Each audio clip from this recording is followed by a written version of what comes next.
ભાજપના નેતાના વિવાદિત નિવેદનને લઈને હવે કોંગ્રેસના અમિત ચાવડાએ વળતો પ્રહાર કર્યો છે। ભાજપના નેતા વિપુલ પટેલે જાહેર મંચ પરથી કહ્યું હતું કે હું રાજકારણમાં પૈસા કમાયો છું અને તેને જ લઈને હવે અમિત ચાવડાએ કહ્યું છે કે પૈસા કેવી રીતે કમાયા તે પણ તેમણે જાહેર કરવું જોઈએ અને તેમણે સાથે આક્ષેપ લગાવ્યો છે કે અત્યારે ભ્રષ્ટાચાર બેફામ થઈ રહ્યો છે અને કમલમ સુધી કમિશન પહોંચી રહ્યો હોવાનો તેમણે આરોપ પણ લગાવ્યો છે। શું છે આ સમગ્ર મામલો વાત કરીશું આ વિડીયોમાં। વૈષ્ણવજન તો તેને કહીએ જે પીડ પરાઈ જાનાને રે। નમસ્કાર, નવજીવન ન્યૂઝમાં આપનું સ્વાગત છે। હું છું જયંત દાફડા। હાલ ગુજરાતમાં સ્થાનિક સ્વરાજની ચૂંટણીનો માહોલ જામ્યો છે। સ્થાનિક સ્વરાજની ચૂંટણી વચ્ચે ગુજરાતમાં એક વિધાનસભાની બેઠક ઉપર પેટા ચૂંટણી પણ યોજાવાની છે, કારણ કે ઉમરેઠમાં પૂર્વ ધારાસભ્ય એવા ગોવિંદસિંહ પરમારનું નિધન થયું હતું અને તેને લઈને હવે આ બેઠક ઉપર પેટા ચૂંટણી યોજાવાની છે। ભાજપ દ્વારા ગોવિંદસિંહ પરમારના પુત્ર હર્ષદ પરમારને ચૂંટણીના જંગમાં ઉતારવામાં આવ્યા છે, તો બીજી બાજુ કોંગ્રેસે મૃગુરાજસિંહ ચૌહાણને ચૂંટણીના મેદાનમાં ઉતાર્યા છે, તો સાથે એનસીપી દ્વારા જયંત બોસ્કીને મેદાનમાં ઉતારવામાં આવ્યા છે। ઉમરેઠ બેઠક પરની વાત કરવામાં આવે તો વર્ષ 2012માં જયંત બોસ્કીએ આ બેઠક ઉપર વિજય મેળવ્યો હતો। ત્યારબાદ વર્ષ 2017માં ગોવિંદસિંહ પરમાર દ્વારા આ બેઠક ઉપર વિજય મેળવ્યો હતો અને હવે તેમના નિધન બાદ અત્યારે ફરી એકવાર આ બેઠક ઉપર ચૂંટણી યોજાય છે અને આ ચૂંટણીમાં ભાજપ દ્વારા તેમના પુત્રને ચૂંટણીના જંગમાં ઉતારવામાં આવ્યા છે। જ્યારે ગઈકાલે હર્ષદ પરમાર ફોર્મ ભરવા ગયા હતા ત્યારે મુખ્યમંત્રી ભૂપેન્દ્ર પટેલ સહિતના ભાજપના દિગ્ગજ નેતાઓ ત્યાં હાજર રહ્યા હતા। તો બીજી બાજુ આજે કોંગ્રેસના ઉમેદવાર મૃગુરાજસિંહ ચૌહાણ ઉમેદવારી ફોર્મ ભરવા માટે પહોંચ્યા હતા, ત્યારે અમિત ચાવડા સહિતના કોંગ્રેસના દિગ્ગજ નેતાઓ ત્યાં હાજર રહ્યા હતા અને આ દરમિયાન એક સભા પણ યોજવામાં આવી હતી અને તેમાં અમિત ચાવડા દ્વારા ભાજપના નેતાએ જે નિવેદન આપ્યું હતું તેને લઈને આકરા પ્રહાર પણ કરવામાં આવ્યા હતા। આ પેટા ચૂંટણી આવે છે, હું માનું છું કે કુદરતે કંઈક નક્કી કર્યું હશે કે ગુજરાતની લોકોની જે અપેક્ષા છે કે સત્તામાં જે લોકો બેઠા છે અભિમાની બની ગયા છે, તાનાશાહ બની ગયા છે, ભ્રષ્ટાચાર એની ચરણ સીમા પર છે અને બધા જ વર્ગ વિસ્તારના લોકો હેરાન પરેશાન છે અને પરિવર્તન કરવા માંગે છે, એ સંદેશો આપવાનો મોકો કુદરતે આ પેટા ચૂંટણીથી આપણને આપ્યો છે। ત્યારે આ પેટા ચૂંટણીથી અહીંયા કીધું એમ સરકાર બદલાઈ જવાની નથી, પણ આવનારા સમયની દિશા ચોક્કસ નક્કી થવાની છે।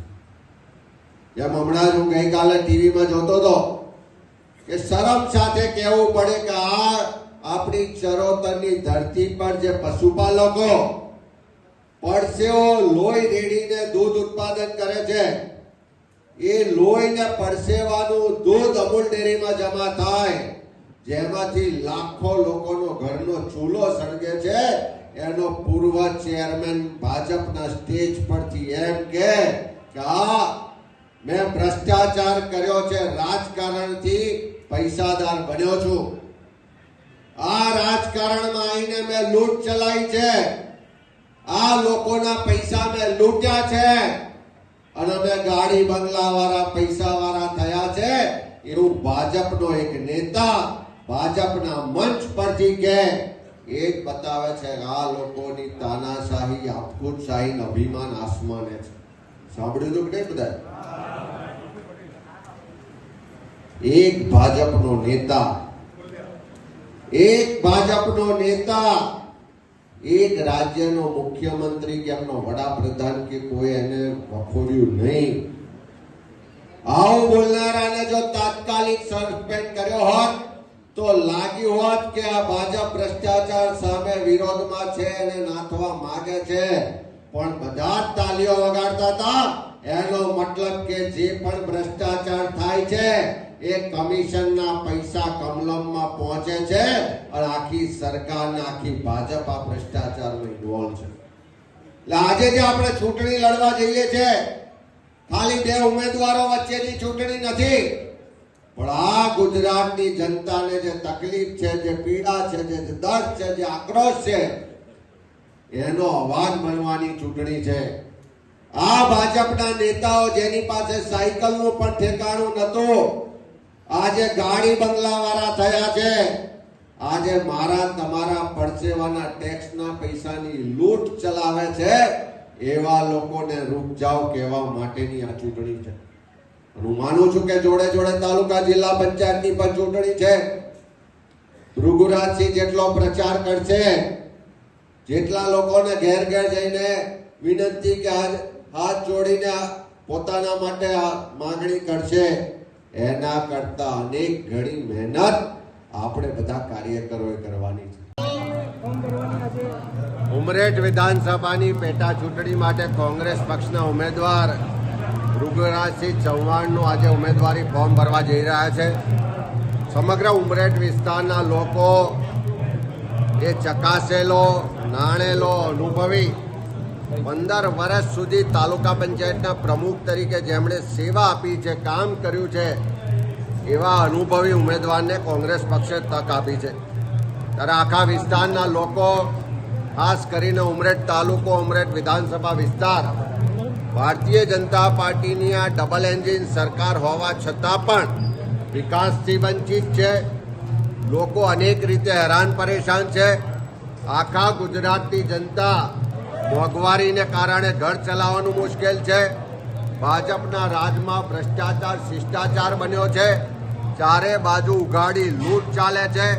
ખેડૂતો પરેશાન છે, અહીંના સ્થાનિકો પરેશાન છે, યુવાનો બેરોજગાર છે. અહીંયા રોજગાર માટેની કોઈ તકો નથી.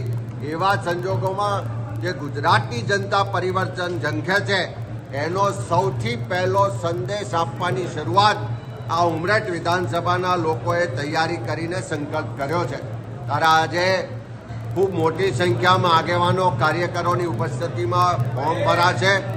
આવનારા દિવસોમાં કોંગ્રેસનો એક એક કાર્યકર, એક એક પરિવારને એક એક ઘરે જઈ અને ગુજરાતની જનતાની તકલીફો, પીડા, દર્દ, આક્રોશની પણ વાત કરશે.